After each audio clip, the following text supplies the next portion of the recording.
Hi everyone, my name's Katrina and today I have a spoiler-free review of They Both Die at the End by Adam Silvera, though there's not much that could actually spoil you on this book because the title literally tells you how it ends. I was sent a review copy of the book from the publisher, so thank you so much Simon and Schuster Australia, and it's taken me a little while to film this review because every time I sat down and tried to collect my thoughts I would just kind of be a little overcome with emotion. I needed time to process this book and to mourn, but I will talk a little bit more in detail about that in just a moment. Meet Matteo and Rufus, two strangers who both receive a call from Deathcast telling them that they're going to die in the next 24 hours. They don't know how, they don't know exactly when, all they know is that they have less than one day left to live. Matteo and Rufus both decide to find a companion to spend their last day together with, and they find each other through the Last Friend app. This book chronicles the time that they spend together before, well, the end. Now, if you don't care for sad, emotional books, this is probably not the book for you. I started tearing up while I was talking about They Both Die at the End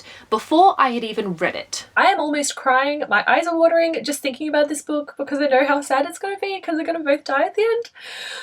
Guys, I haven't even read the book. Why am I crying? So you can imagine how distraught I was when I actually read the book.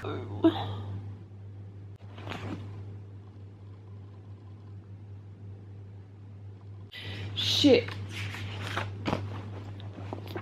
The main reasons why I think I reacted so strongly to this book is because I think there was a really good balance between the more somber tones and the lighthearted moments. This book obviously does talk a lot about death and, you know, being put in a position where you know when you're going to die. It forces you to reevaluate things and question some of your choices, but the main messages that I got from this book was more about celebrating your life and living it to the fullest. Knowing that you have less than 24 hours left to live, such a short period of time, you don't want it to go to waste. And I think that I just didn't expect to have quite so much fun with this book and to laugh as much as I did because I went in knowing this was going to be about two characters that die at the end of the book. But there's only so much that the book can do to soften that blow, you know? And B, I thought the characters were really lovable. They're flawed, they have their quirks, and that just made them all the more real and relatable to me. Though I can totally understand that other readers, you know, with different experiences might not connect with them as strongly. And I also thought the dynamic between Matteo and Rufus was just so pure. They knew each other for less than a day, and yet they still developed such a strong connection. And I think this is partly because of that single, though significant, shared experience, and partly because their characters complemented each other with their differences. Their comparable personalities would result in the other one taking risks or stepping out of their comfort zone and trying new things. And I really cherished the characters individually, but together as well. And I didn't want this story to end. Also, this is an own voices novel too. One of the main characters is also gay and Puerto Rican, and then the other main character is bisexual and Cuban. Whilst the majority of this book is told from Matteo and Rufus's perspectives, we do occasionally jump across to some other characters, and I thought this was really interesting. I wasn't expecting to get all of these additional perspectives, and whilst I didn't always understand the significance of them in the moment, I do think it worked really well with the story and definitely helped contribute to the world building too. Another reason why I liked these additional perspectives is because we also get to see some different reactions to receiving the Deathcast call. And because of this, we're also able to explore some of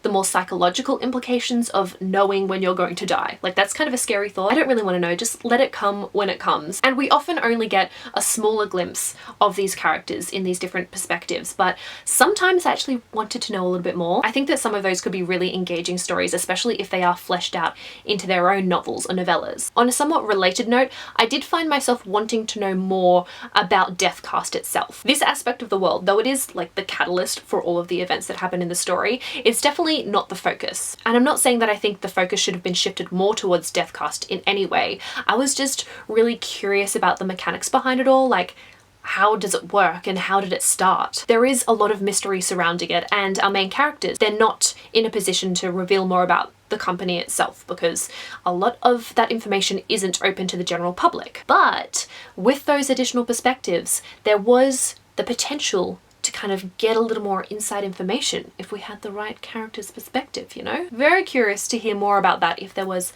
ever any more stories set in this world. Adam?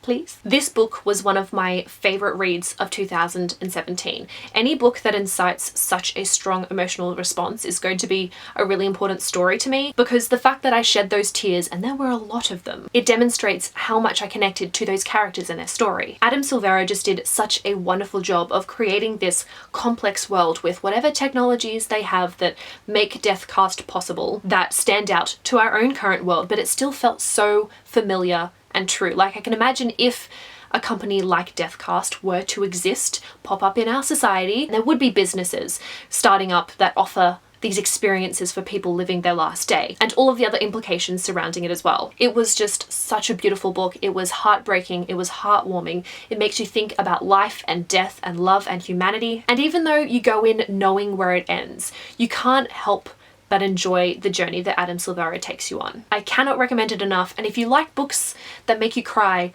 this book was made for you. This is one of the top 3 books that have made me sob hysterically while reading it. Like, could not see because the tears were streaming down my face. It was a mess. Overall, I gave They Both Die at the End 5 out of 5 stars. A huge thank you again, Simon & Schuster, for sending me a review copy. I hope you guys enjoyed this review though. If you've read They Both Die at the End, I would love to know your thoughts down in the comment section below. But that is all that I have for this review. Thank you so much for watching. I will see you very soon in a new video, but until then, I will talk to you in the comments. Bye!